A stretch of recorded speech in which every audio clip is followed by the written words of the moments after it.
नमस्कार, आप देख रहे हैं न्यूज़ 24। मैं हूं आप सभी के साथ विपनेश माथुर। देखिए, 5 राज्यों में नतीजे के बाद और 4 राज्यों में जीत के बाद प्रधानमंत्री नरेंद्र मोदी सीधे गुजरात पहुंचे, अहमदाबाद पहुंचे और प्रधानमंत्री नरेंद्र मोदी ने आज वहां पर 10 किलोमीटर लंबा रोड शो निकाला और वो तस्वीरें हमने आपको दिखाई। प्रधानमंत्री नरेंद्र मोदी वहां पर शक्ति प्रदर्शन के लिए पहुंचे, गुजरात चुनाव का आगाज करने के लिए पहुंचे और एयरपोर्ट से लेकर बीजेपी दफ्तर तक ये बड़ा रोड शो निकाला गया और इसमें बताया जा रहा है कि 4 लाख लोग शामिल हुए। इसमें बीजेपी के कार्यकर्ता भी थे और प्रधानमंत्री नरेंद्र मोदी के चाहने वाले थे, बीजेपी सपोर्टर वहां पर शामिल थे। अहमदाबाद में प्रधानमंत्री नरेंद्र मोदी का आज मेगा रोड शो हुआ। ये तस्वीर जो चारों तरफ आप देख रहे हैं, कल ये तस्वीर सामने निकल कर आई जिसमें उत्तराखंड, उत्तर प्रदेश, गोवा, मणिपुर में जीत दर्ज करने के बाद सीधे आज 2 दिवसीय कार्यक्रम, 2 दिवसीय दौरा प्रधानमंत्री नरेंद्र मोदी का शुरू हुआ और सीधे एयरपोर्ट अहमदाबाद से गांधीनगर बीजेपी दफ्तर तक 10 किलोमीटर लंबा रोड शो निकाला प्रधानमंत्री नरेंद्र मोदी ने।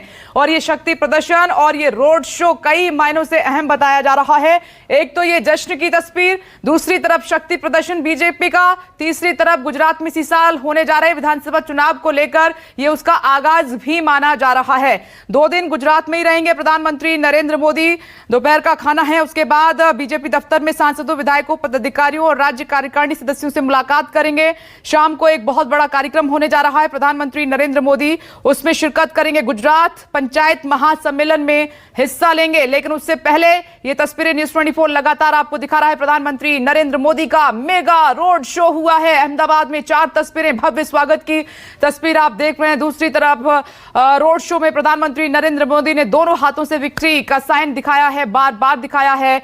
और तीसरी तरफ शक्ति प्रदर्शन की तस्वीर उसी रोड शो से सामने निकल कर आई और जन सैलाब किस तरीके से वहां पर उमड़ा। 4 लाख लोगों की संख्या बताई गई कि इस रोड शो का, मेगा रोड शो का हिस्सा बने हैं प्रधानमंत्री नरेंद्र।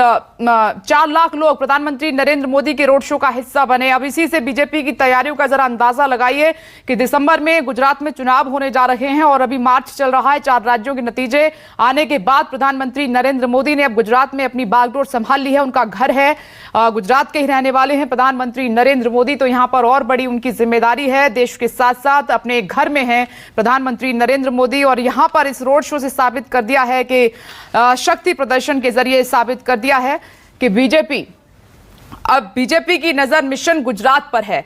और मेरे सहयोगी भूपेंद्र सिंह लगातार इस रोड शो को कवर कर रहे थे, आइए उनसे बातचीत कर लेते हैं। तो भूपेंद्र, इस मेगा रोड शो से प्रधानमंत्री नरेंद्र मोदी ने क्या संदेश दिया है? देखिए, संदेश साफ है कि यूपी के साथ साथ जो 4 राज्यों में विधानसभा चुनाव में जीत भारी हुई है और अब गुजरात की बारी है। मतलब अब वहां पर विजय पताका फहरा दी है। अब गुजरात और हिमाचल प्रदेश में जो आने वाले समय में विधानसभा चुनाव है वहां पर विजय पताका फहरानी है और जीत की साइन दिखाते हुए जब प्रधानमंत्री नरेंद्र मोदी 9 किलोमीटर लंबे रोड शो पर निकले तो उनका साफ संदेश था कि ये विजय रथ जो है जिस पर सवार होकर वो निकले हैं वो फिलहाल जारी रहेगा गुजरात और हिमाचल प्रदेश के विधानसभा चुनाव तक। जिस तरह का रोड शो उन्होंने आयोजित किया गया था, ऐसा लग रहा था कि जिन 4 राज्यों में विधानसभा में उन्होंने सरकार बनाई है, नए चुनाव में जीतकर जिस तरह से आई है और नए नए कीर्तिमान स्थापित किए हैं, उसका जश्न अहमदाबाद की सड़कों पर आज देखने को मिला। क्योंकि जो रोड शो ऐसा लग रहा था कि आधे घंटे के भीतर खत्म हो जाएगा, वो रोड शो 2 घंटे तक चला और प्रधानमंत्री बाकायदा एक एक का अभिवादन जो है वो करते रहे। बहुत ही धीमी गति से वो अपने काफिले के साथ में निकल रहे थे। अमूमन ये होता था कि बंद कार में निकल जाते थे, लेकिन आज वो खुली जीप में बिल्कुल लोगों से मुखातिब रूबरू हो रहे थे, आंख से आंख मिला रहे थे और उन्हें ये विश्वास दिला रहे थे कि जिस तरह से 4 राज्यों में उन्होंने सरकार बनाई है, गुजरात में भी ठीक उसी तरह से सरकार बनेगी, ऐसा ही कुछ संदेश देने की कोशिश की जा रही थी। कार्यक्रम उनका जो था उसके मुताबिक 11:30 बजे के आसपास जो बीजेपी कार्यालय है कमलम, वहां पर सांसदों के साथ, नेताओं के साथ, कार्यकर्ताओं के साथ और प्रतिनिधियों के साथ बैठक होनी थी, रणनीति बनानी थी गुजरात विधानसभा को लेकर, तमाम अहम फैसले होने थे।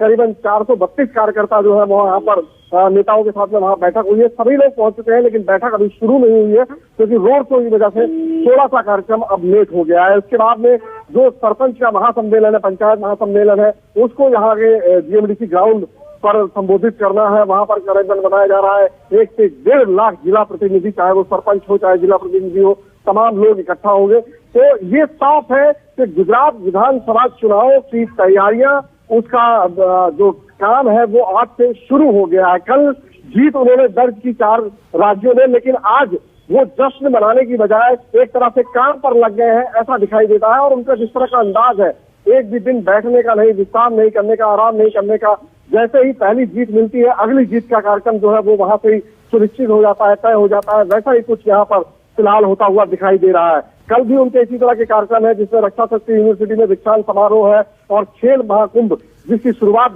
उन्होंने बतौर मुख्यमंत्री यहाँ पर की थी, उसका भी वो उद्घाटन करेंगे। जी बिल्कुल भूपेंद्र, आप सही कह रहे हैं कि चुनावी तैयारियों में बीजेपी का कोई मुकाबला नहीं है। आप देखिए तकरीबन 7-8 महीने पहले ही उन्होंने गुजरात विधानसभा चुनाव की तैयारी शुरू कर दी है। विपक्षी पार्टियां 1-2 महीने या कुछ टाइम पहले निकलती हैं घर से, लेकिन बीजेपी आप देखिए खुद प्रधानमंत्री नरेंद्र मोदी रथ में सवार हैं। एक तरफ जीत का जश्न है, शक्ति प्रदर्शन है, तो दूसरी तरफ ये गुजरात विधानसभा चुनाव प्रचार का आगाज भी माना जा रहा है। तो भूपेंद्र, जो शाम को कार्यक्रम होने जा रहा है गुजरात पंचायत महासम्मेलन, यहां से कई मैसेज देने की कोशिश की जाएगी और गुजरात में संगठन को और मजबूत करने का भी प्रयास रहेगा बीजेपी का। देखिए, बीजेपी ये जानती है कि उसे जितने भी रिमोट एरिया में, ग्रामीण इलाके हैं और खास करके जहां पर किसान बहुत ज्यादा है, वहां पर उनकी पहुंच बहुत मजबूत करने की जरूरत है। क्योंकि पिछले विधानसभा चुनाव में बीजेपी अगर जीत पाई थी तो सिर्फ शहरी मतदाताओं के बदौलत जीत पाई थी। बहुत मुश्किल जीत हासिल हुई थी उन्हें, किसी तरह से उन्होंने सरकार बना ली थी, लेकिन बहुत अच्छी मार्जिन और अच्छी जीत नहीं थी उनके लिए। हालांकि पिछले कई सालों से बीजेपी यहाँ पर सत्ता पर काबिज है, एंटी इनकम्बेंसी फैक्टर है, उस समय पाटीदार आंदोलन भी चल रहा था। लेकिन अब की बार भी कहीं ना कहीं चुनौतियां हैं। ऐसा नहीं है कि बीजेपी के लिए राह बहुत आसान है। यहाँ पर आपने भी अपनी जमीन तैयार कर ली है। जो स्थानीय निकाय चुनाव हुए थे वहां पर आप पार्टी ने कई सीटें हासिल की थी और जिस तरह से पंजाब में बहुत भारी जीत आप पार्टी ने हासिल की है, जाहिर सी बात है उसका भी हौसला बुलंद है और वो भी गुजरात में उतनी ही ताकत के साथ उतरेगी इस बार। तो जितनी जो एक विरोधी पक्ष के तौर पर पहले सिर्फ कांग्रेस हुआ करती थी, वहां पर अब कांग्रेस और आप पार्टी दोनों ही बीजेपी के सामने है और साथ में एंटी इनकम्बेंसी फैक्टर जो इतने सालों का चला आ रहा है। इसके अलावा कोविड के अंदर जिस तरह की चीजें देखने को मिली थी, तो कई सारी चुनौतियां हैं बीजेपी के सामने और इसीलिए बीजेपी बिल्कुल भी वक्त जाया नहीं करना चाहती और खास करके ऐसे ग्रामीण इलाकों में जहां रिमोट एरियाज है, उन तमाम जगहों पर अपनी पहुंच बहुत ज्यादा मजबूत करना चाहती है। और इसीलिए ये सम्मेलन उसमें बताया जा रहा है कि बहुत ही अहम भूमिका अदा करेगा, क्योंकि इसके अंदर तमाम वो प्रतिनिधि हैं जो दूर दराज के इलाकों से आते हैं, गाँव से आते हैं, सरपंच है, जिला के अधिकारी है, तमाम ऐसे लोग हैं, प्रतिनिधि है। उन तमाम लोगों का ये पूरा सम्मेलन है। करीबन 1.5 लाख के आसपास यहाँ पर लोग जुटेंगे और जाहिर सी बात है यहाँ पर प्रधानमंत्री मोदी जो संदेश देंगे वो संदेश को लेकर इसके बाद के महीनों में आगे बढ़ना है। तो ये बहुत ही महत्वपूर्ण सम्मेलन माना जा रहा है गुजरात विधानसभा चुनाव के लिहाज से। भूपेंद्र, और इस पर नजर रहेगी। आपने बहुत सही एक्सप्लेन किया कि शहरी जो मतदाता है, वोटर है बीजेपी का, उसके साथ साथ अब जो रिमोट एरियाज हैं, ग्रामीण इलाके हैं, उन पर है बीजेपी की नजर और प्रधानमंत्री नरेंद्र मोदी इसीलिए वहां पर मौजूद हैं। लेकिन इस सम्मेलन पर हमारी नजर रहेगी। एक छोटा सा ब्रेक, हम फौरन लौटेंगे। आप देखते रहिए न्यूज़ 24। नमस्कार, मैं हूं मानक गुप्ता। अगर आपको हमारा ये वीडियो पसंद आया हो तो इसे लाइक और शेयर जरूर करें और हां, हमें सब्सक्राइब और फॉलो करना ना भूलें ताकि आप देश और दुनिया की कोई खबर मिस ना करें। तो जुड़े रहिए हमारे साथ और देखते रहिए न्यूज़ 24।